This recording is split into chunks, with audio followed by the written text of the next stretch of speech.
Chapter 9. The Pride of Perks. It was breakfast time.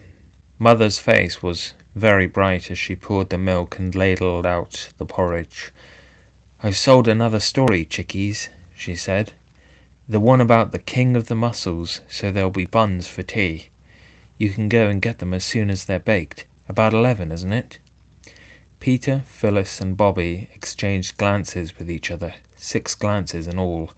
Then Bobby said, "Mother, would you mind if we didn't have the buns for tea tonight, but on the 15th? That's next Thursday."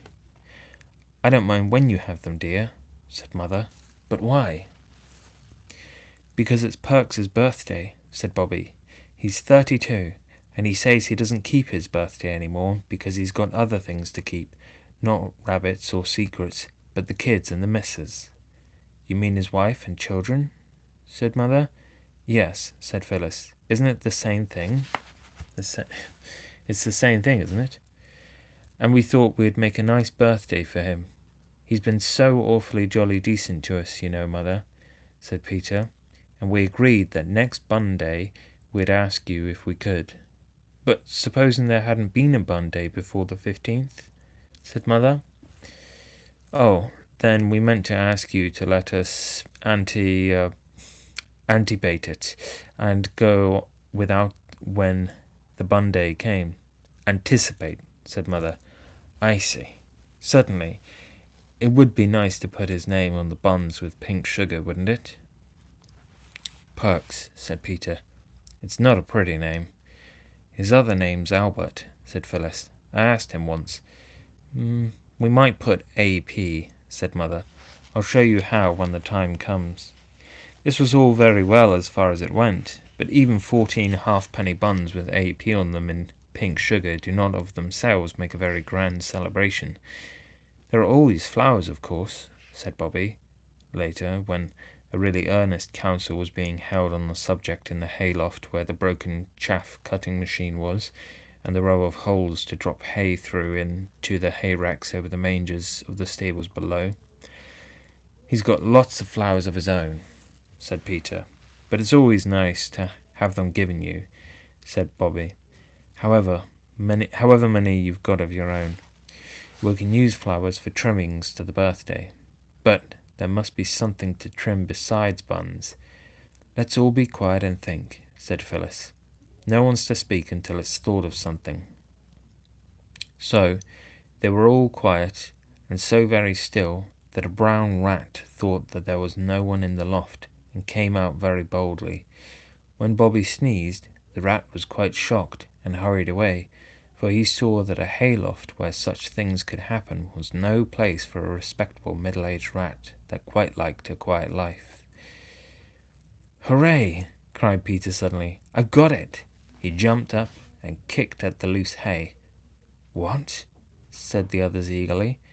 "Why, Perks is so nice to everybody. There must be lots of people in the village who would like to help to make him a birthday. Let's go round and ask everybody." "Mother said we weren't to ask people for things," said Bobby doubtfully. "For ourselves, she meant, silly. Not for other people. I'll ask the old gentleman too. You see if I don't," said Peter. Let's ask Mother first," said Bobby. "Oh, what's the use of bothering Mother about every little thing," said Peter, "especially when she's busy. Come on, let's go down to the village now and begin." So they went. The old lady at the post office said she didn't see why Perk should have a birthday any more than anyone else. "No," said Bobby, "I should like everyone to have one, only we know when his is." "Mine's tomorrow," said the old lady, "and much notice anyone will take of it. Go along with you." So they went. And some people were kind, and some were crusty, and some would give and some would not. It is rather difficult work asking for things, even for other people, as you have no doubt found if you've ever tried it. When the children got home and counted up what had been given and what had been promised, they felt that for the first day it was not so bad. Peter wrote down the list of things in the little pocket-book where he kept the numbers of his engines. These were the lists. Given: a tobacco pipe from the sweet shop, half a pound of tea from the grocer's, a woolen scarf slightly faded from the draper's, which was the other side of the grocer's, a stuffed squirrel from the doctor, and promised a piece of meat from the butcher, 6 fresh eggs from the woman who lived in the old turnpike cottage, a piece of honeycomb and 6 bootlaces from the cobbler, and an iron shovel from the blacksmith's. Very early next morning, Bobby got up and woke Phyllis. This had been agreed on between them. They had not told Peter because they thought he would think it silly, but they told him afterwards when it had turned out all right. They cut a big bunch of roses and put it in a basket with the needlebook that Phyllis had made for Bobby on her birthday, and a very pretty blue necktie of Phyllis's. Then they wrote on a paper, "For Mrs. Ransom, with our best love, because it is her birthday." And they put the paper in the basket, and they took it to the post office, and went in and put it on the counter, and ran away before the old woman at the post office had time to get into her shop. When they got home, Peter had grown confidential over helping Mother to get the breakfast, and had told her their plans.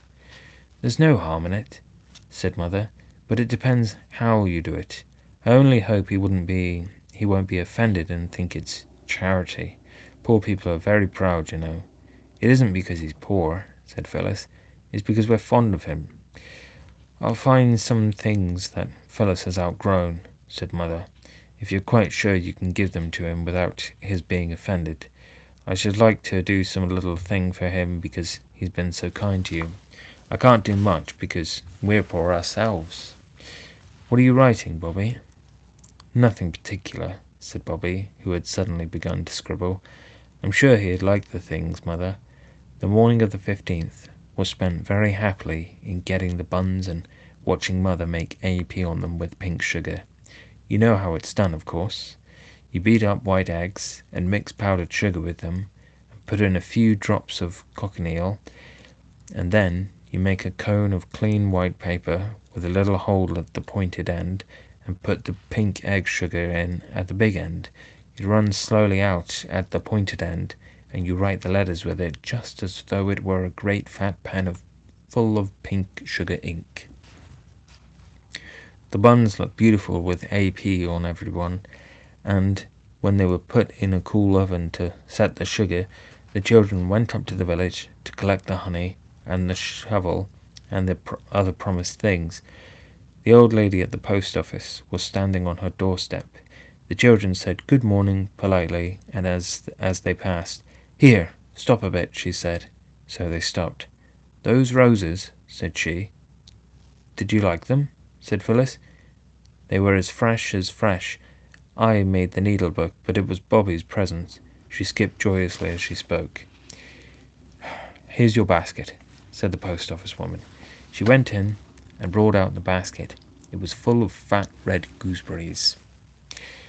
"I dare say Perks's children would like them," said she. "You are an old dear," said Phyllis, throwing her arms around the old lady's fat waist. "Perks will be pleased." "He won't be half so pleased as I was with your needlebook, and the tie and the pretty flowers and all," said the old lady, patting Phyllis's shoulder. "You're good little souls that you are. Look here, I've got a pram round the back in the wood lodge. It was got from my Emmy's first, but that didn't live but 6 months, and she never had but that one. I'd like Mrs. Perks to have it. It'd be of help to her with that great boy of hers. Will you take it along?" "Oh," said all the children together. When Mrs. Ransom had got out the perambulator and taken off the careful papers that covered it and dusted it all over, she said, "Well, there it is. I don't know but what I'd have given it to her before if I'd thought of it, only I didn't quite know if she'd accept it from me. You tell her it was my Emmy's little one pram. Oh, isn't it nice to think there is going to be a real live baby in it again?" "Yes," said Mrs. Ransom, sighing and then laughing. "Here, I'll give you some peppermint cushions for the little ones, And then you must run along before I give you the roots off my head and the clothes off my back. All the things have been collected for Perks that had been collected for Perks were packed into the perambulator, and at 3:30 Peter and Bobby and Phyllis wheeled it down to the little yellow house where the Perkses lived. The house was very tidy. On the window ledge was a jug of wildflowers, big daisies, and red sorrel and feathery flowery grasses. There was a sound of splashing from the wash-house, and a partly washed boy put his head round the door. "Mother's a changing of herself," he said.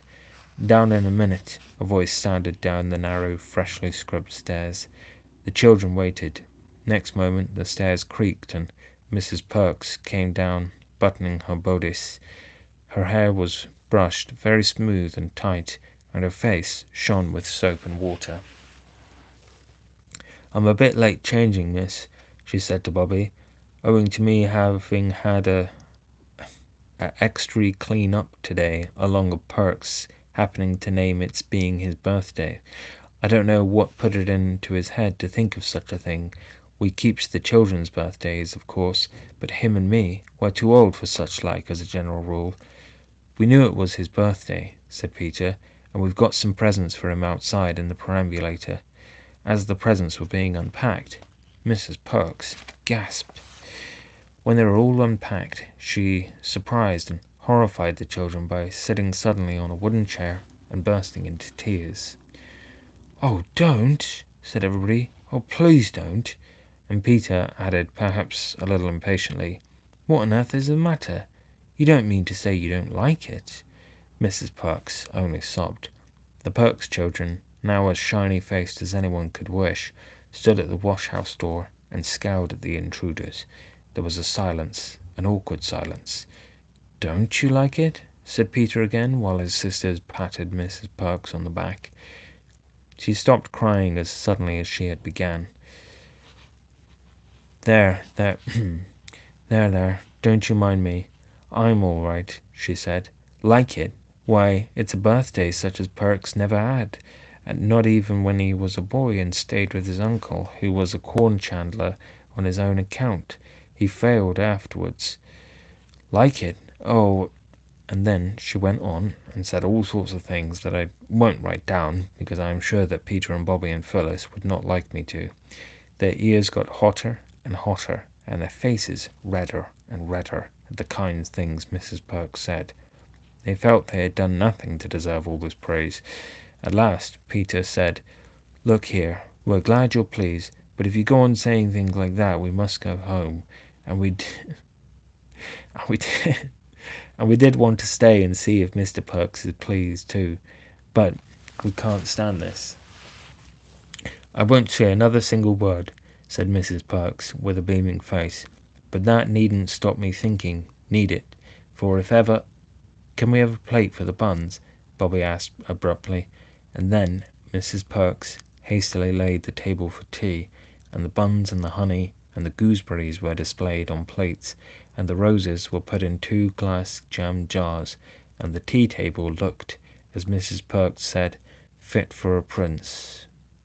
"To think," she said, "me getting the place tidy early, and the little uns getting the wildflowers and all, when never did I think there'd be anything more for him except the ounce of his pet particular that I got on Saturday, and been saving up for him ever since. Bless us, he is early." Perks had indeed unlatched the latch of the little front gate. "Oh," whispered Bobby, "let's hide in the back kitchen, and you tell him about it. But give him the tobacco first, because you got it for him. And when you've told him, we'll all come in and shout, 'Many happy returns.'" It was a very nice plan, but it did not quite come off. To begin with, there was only just time for Peter and Bobby and Phyllis to rush into the wash-house, pushing the young and open-mouthed Perks children in front of them. There was not time to shut the door, so that, without at all meaning it, they had to listen to what went on in the kitchen. The wash-house was a tight fit for the Perks children and the 3 Chimneys children, as well as all the wash-house's proper furniture, including the mangle and the copper. "Hullo, old woman," they heard Mr. Perks's voice say. "Here's a pretty set-out. It's your birthday tea, Bert," said Mrs. Perks, "and here's an ounce of your extry particular. I got it on Saturday along your happening to remember it was your birthday today." "Good old girl," said Mr. Perks, and there was a sound of a kiss. "But what's that pram doing here? And what's all these bundles? And where did you get the sweet stuff? And—" The children did not hear what Mrs. Perks replied, because just then Bobby gave a start, put her hand in her pocket, and all her body grew stiff with horror. "Oh!" she whispered to the others. "Whatever shall we do? I forgot to put the labels on any of the things. He won't know what's from who. He'll think it's all us, and that we're trying to be grand or charitable or something horrid." "Hush!" said Peter. And then they heard the voice of Mrs. Perks, loud and rather angry. "I don't care," he said. "I won't stand it, and so I tell you straight." "But," said Mrs. Perks, "it's them children you make such a fuss about, the children from the Three Chimneys." "I don't care," said Perks firmly. "Not if it was an angel from heaven. We've got on all right all these years, and no favours asked. I'm not going to begin these sorts of charity goings on at my time of life, so don't you think it, Nell." "Oh, hush!" said poor Mrs. Perks. "Bert, shut your silly tongue for goodness' sake. They're all three of 'em's in the wash-house are listening to every word you speaks." "Then I'll give them something to listen to," said the angry Perks. "I've spoke my mind to them afore now, and I'll do it again," he added, and he took 2 strides to the wash-house door and flung it wide, that is, as it would go, with the tightly packed children behind it. "Come out," said Perks. "Come out and tell me what you mean by it. Have I ever complained to you of being short as you comes with this charity lay over me?" "Oh," said Phyllis, "I thought you'd be so pleased. I'll never try to be kind to anyone else as long as I live. No, I won't. Not never." She burst into tears. "We didn't mean any harm," said Peter. "It ain't what you means so much as what you does," said Perks. "Oh, don't!" cried Bobby, trying hard to be braver than Phyllis and to find more words than Peter had done for explaining it. "We thought you'd love it. We always have things on our birthdays." "Oh, yes," said Perks. "Your own relations, that's different." "Oh, no," Bobby answered. "Not our own relations. All the servants always gave us things at home, and us to them when it was their birthdays, and when it was mine, and Mother gave me the brooch like a buttercup. Mrs. Viney gave me 2 lovely glass pots, and nobody thought she was coming the charity lay over us. If it had been glass pots here," said Perks, "I wouldn't ha' said so much. It's there being all this heaps and heaps of things I can't stand. No, nor won't neither. But they're not all from us, said Peter. "Only we forgot to put the labels on. They're from all sorts of people in the village." "Who put 'em up to it, I'd like to know?" asked Perks. "Why, we did," said Phyllis. Perks sat down heavily in the elbow chair and looked at them with what Bobby afterwards described as withering glances of gloomy despair. "So you've been round telling the neighbours we can't make both ends meet? Well, now you've disgraced us as deep as you can in the neighbourhood. You can just take the whole bag of tricks back where it came from. Very much obliged, I'm sure. I don't doubt but what you meant is kind, but I'd rather not be acquainted with you any longer if it's all the same to you."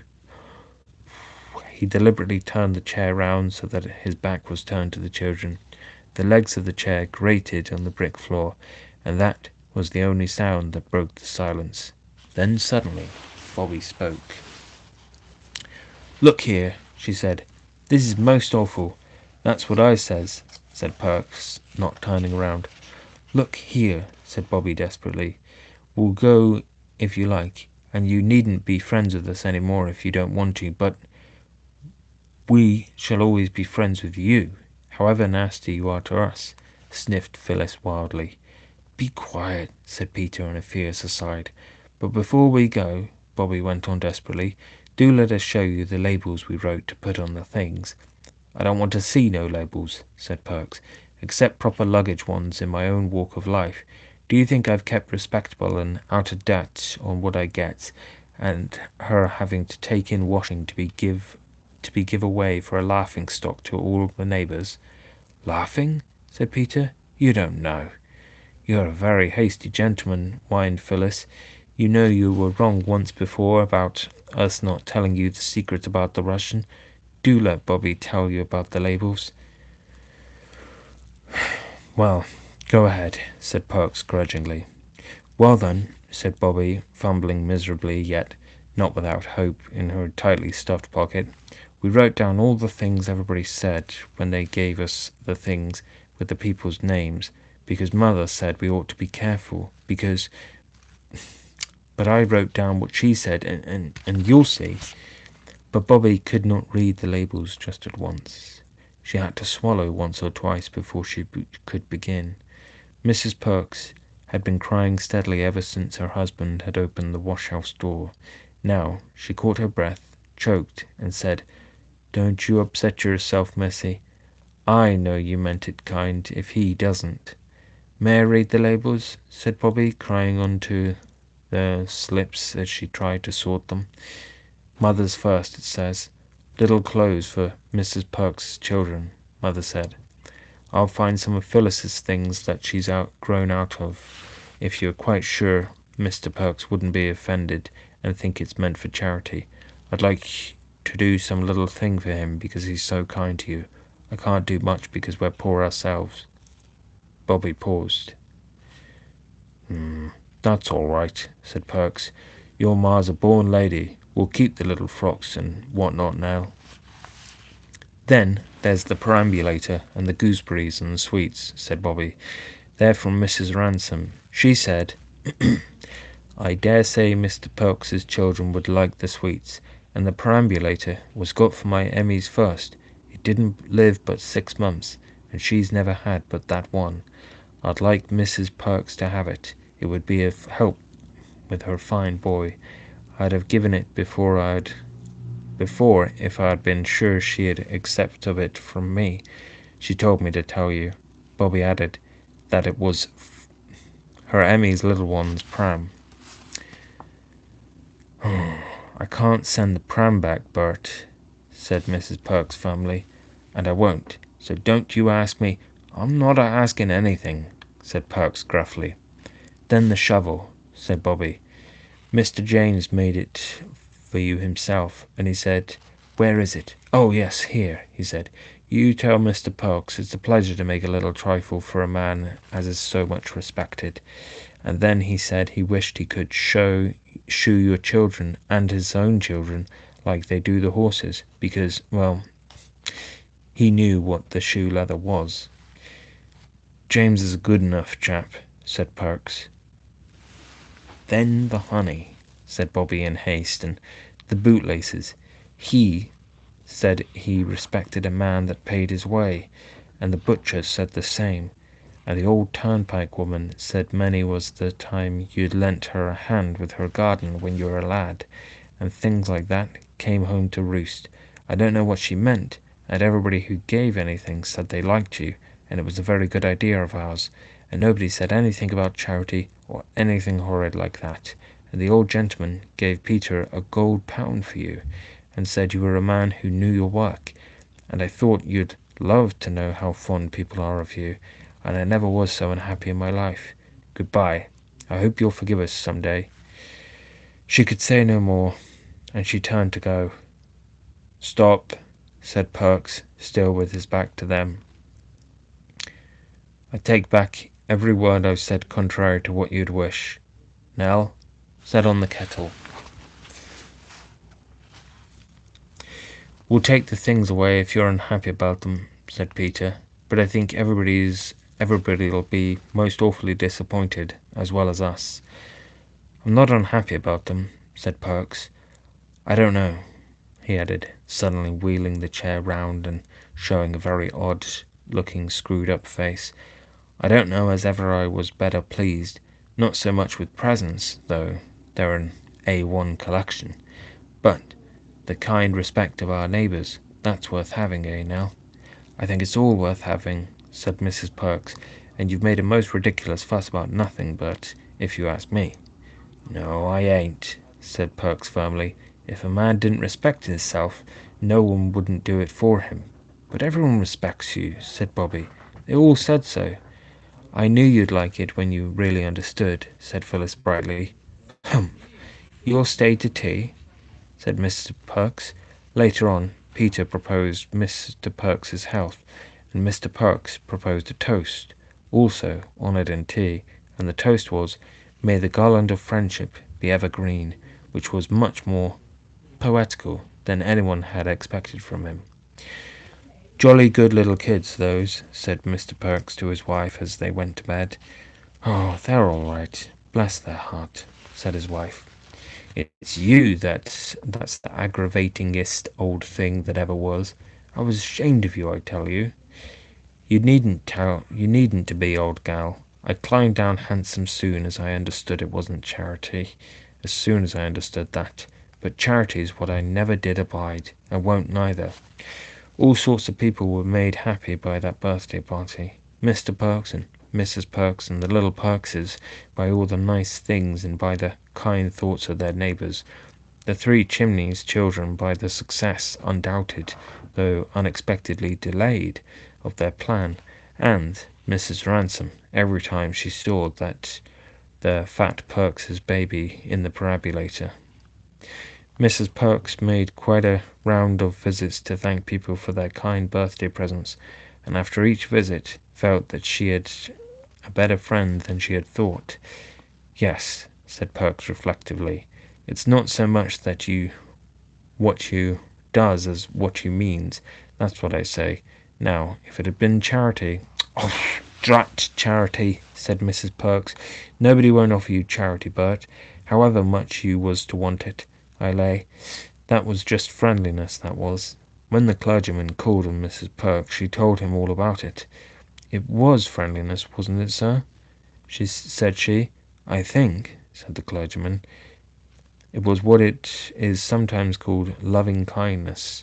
So you see it was all right in the end. But if one does that sort of thing, one has to be careful to do it in the right way, for, as Mr. Perks said, when he had time to think it over, it's not so much what you do as what you mean."